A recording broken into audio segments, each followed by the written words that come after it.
Welcome every one of you, ladies and gentlemen of the press, observers, and those friends of Biafrans all over the world. Today, the flag of Biafra is rising from Africa to Asia, from Asia to the Western world, to America, to other parts of the world. As the flag of Biafra is rising very speedily, we want to inform those who care to know that the fight, the liberation and the struggle between Biafra and Nigeria is the struggle of the good and the bad. For those who do not understand, our fight for the liberation of Biafra is a fight for survival, just like in the history of America. For those of you who do not understand that America, after the Declaration of Independence in 1776, after over 100 years, there was a civil war called American Civil War. The war was the war between the good and the bad. And always the good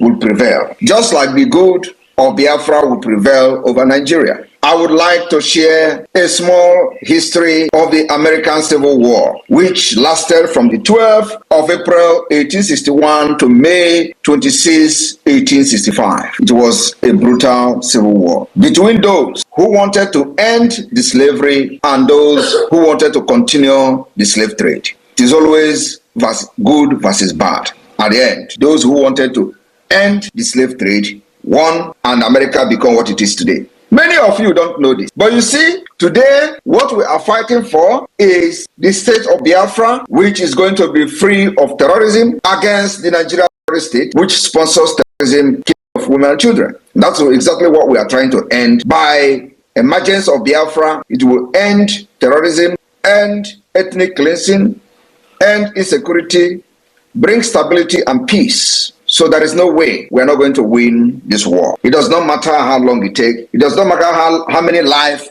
will be lost along the line. At the end, those who survive what is going to happen from 2nd of December will live and their generation will enjoy freedom. Many people do not understand what led to American Civil War, or many don't even remember. Don't even know that America actually fought a civil war. And that was the beginning of what they call the Confederate. For so many people who do not understand, when they hear KKK, Confederate, it was as a result of those who wanted to continue the slave trade. And that actually divided America into North and South. That led to civil war. The disagreement amongst states about the future of slavery were the main cause of the disunion and the slavery had been controversial during the framing of the Constitution of America in 1787. That war shaped America to become what it is today.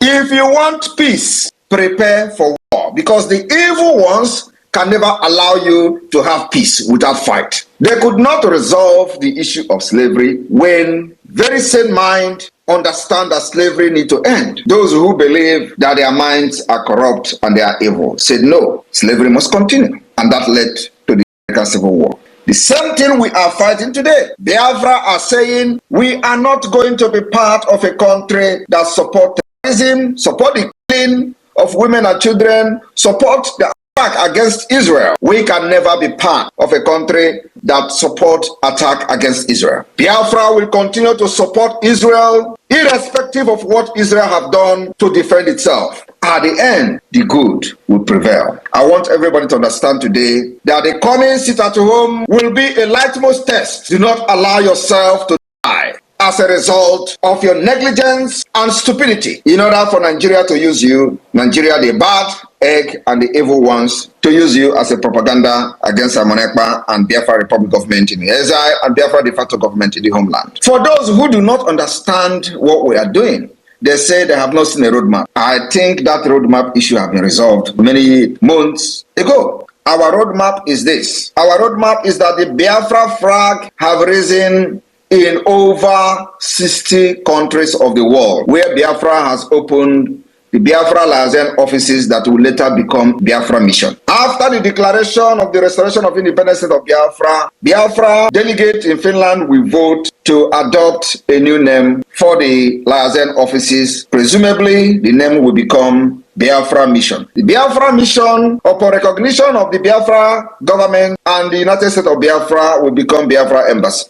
it is stage by stage. So I want those asking questions who do not understand how freedom is being fought to listen very attentively. We are going to be moving like a rocket going to the moon. The rocket will move and it will continue to dispatch particles by particles until it gets to the moon. We have started with the Biafra Liaison Office. This Biafra Liaison Office, after December 2nd, will become Biafra Mission. We don't know how many years or how many months it will take for the recognition of Biafra, and thereafter it will become the Biafra Embassy. That is the 3 stage of the Liaison Office, the mission, and the Embassy of Biafra. The stage of the government. 1 is the Biafra Republic Government in Exile, which has demonstrated its capacity to be controlling the Biafra territory from exile. From there, the Biafra Republic Government in Exile have constituted the Biafra de facto government. The Biafra de facto government has 40 United States of Biafra.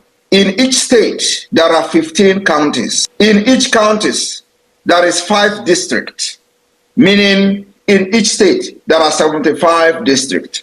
Every district have a head, every county have the chairman, deputy, secretary, and so on and so forth. The same thing is applicable to the district head, deputy district head, secretary, and so on and so forth. It is a foundation, the process, the roadmap for those asking the roadmap. We have been able to define the map of Biafra, and irrespective of the divide and rule tactics of the Nigeria state for many years, we have been able to lay this foundation. Very strong foundation that Nigeria will never ever break. In addition to this, immediately after the declaration of the restoration of independent state of Biafra, we will start laying the foundation which already have been laid, which is a process for a transitional government. As soon as the recognition of Biafra government starts happening up to the level of the United Nations or its allies, we will then begin the process of the transitional government of Biafra. We'll begin the process of forming political parties, making sure that we restore true democracy in Biafra land. My fellow Biafrans, today we have been able to stand against terrorism in our land, against onslaught of the Nigeria state, against barbarism of the Nigeria state by forming our own Biafra Liberation Army, Biafra Defense Forces, Navy,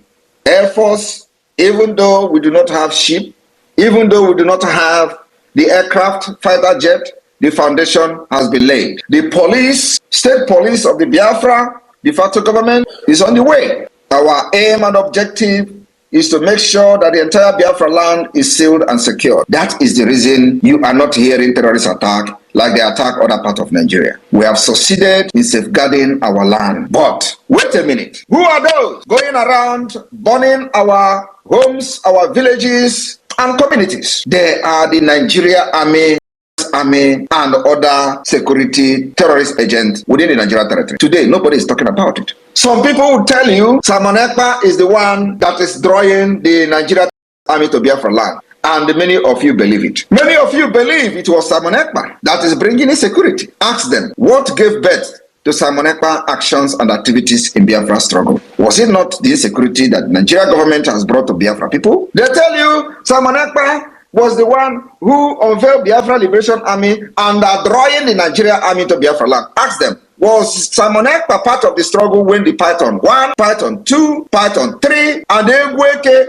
was dancing and our young men and young women? Simon Ekpa was not part of the Biafra then. Then why are they now calling Simon Ekpa as the person bringing the security in the southeast? I want you to understand that there is no name they call Simon Ekpa today, or you who believe in your liberation and freedom, that should make you move an inch. The more they call your name and Simon Ekpa, the more reason you must rise up to support Simon Ekpa and the Biafra government in exile, because it means that there is something we are doing that others have not done in the past. While others were fighting for Biafra freedom since 1999, many reside abroad, including our leader Mazi Nnamdi Kanu, who was residing in the United Kingdom. There has never been any time in the history of the struggle that the Nigeria state summoned the ambassador of the United Kingdom in Nigeria. There has never been any time they publicly published that they have summoned the ambassador, written petition to the United Kingdom, calling the United Kingdom to come and arrest him, calling for the repatriation of Mazi Nnamdi Kanu. That has never been since the start of the IPOB. But now, you see every media in Nigeria,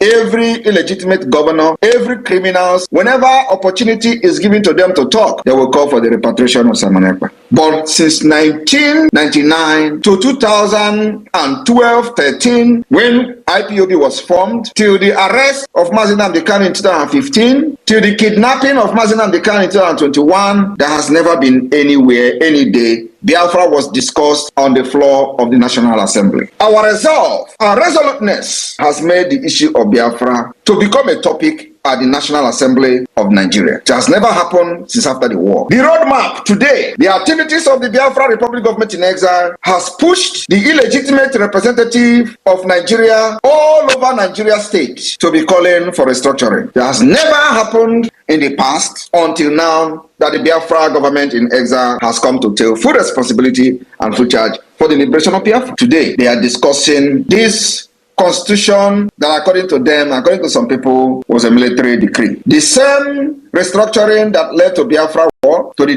of over 5 million Biafrans. Today they are discussing it. And we have made it very clear. The time for discussion over anything restructuring is over. I had a meeting with one of the most renounced policymakers from the United States. He was offering the possibility of restructuring. I rejected it. I said, the time for possible restructuring is over. What we are looking for now is a complete freedom where our people can exercise their rights. We have to bring a true democracy in one country in Africa. Today, there is no African country that is practicing a true democracy. Biafra will be the first country in Africa, and other people will emulate Biafra at the end of the day. So we are not going to overlook the problem and the threat to our life when we talk about restructuring. But what Biafra and myself stand for today is a complete freedom. Of course, after giving my reasons, which is very grounded in our predicament today, he agreed. The road is going to be tough. I said we are not saying that the road is not going to be tough, but our stand must be made very clear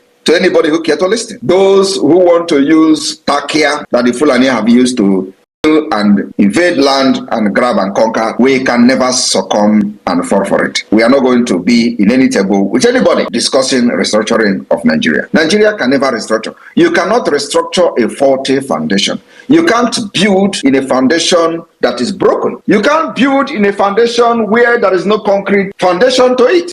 Nigeria remained a country that was built on lies, propaganda, and can never stand the test of time. And here is the test of time. Biafra government in exile and the de facto government in the homeland has given Nigeria a test, and they are not standing it. Those of you in Biafra land that are making videos, when the Nigerian military comes to our people, make sure you make video and explain the content of the video in English to understanding of the world. Not when you make video you start speaking Igbo. Nobody understands you. Make video and explain even in broken English so that people can understand what you are talking about. We need those videos if you can. But if you cannot, make sure you stay safe. Our fight is a fight to finish. I want to make it very clear that the fight we are fighting now is a fight to finish. And as time goes on, it will become very dangerous. Please stand very strong. We have defeated them. Are you not seeing it? Those of you in the affected area and communities, are you not seeing it? Do not be scared. Stay very strong. And I thank you, Biafrans, because the more they attack me, blackmail me, the more you understand that Simon Ekpa remain the good guy. Why they have not protected other people in other Nigeria, they are more concerned about Biafra that have not witnessed any Fulani onslaught. Are you not surprised? Why others are being slaughtered in Jos, Zamfara, in Niger State, Adamawa, and so on and so forth? The armored tanks are in Biafra land, looking for where nobody has actually witnessed Fulani onslaught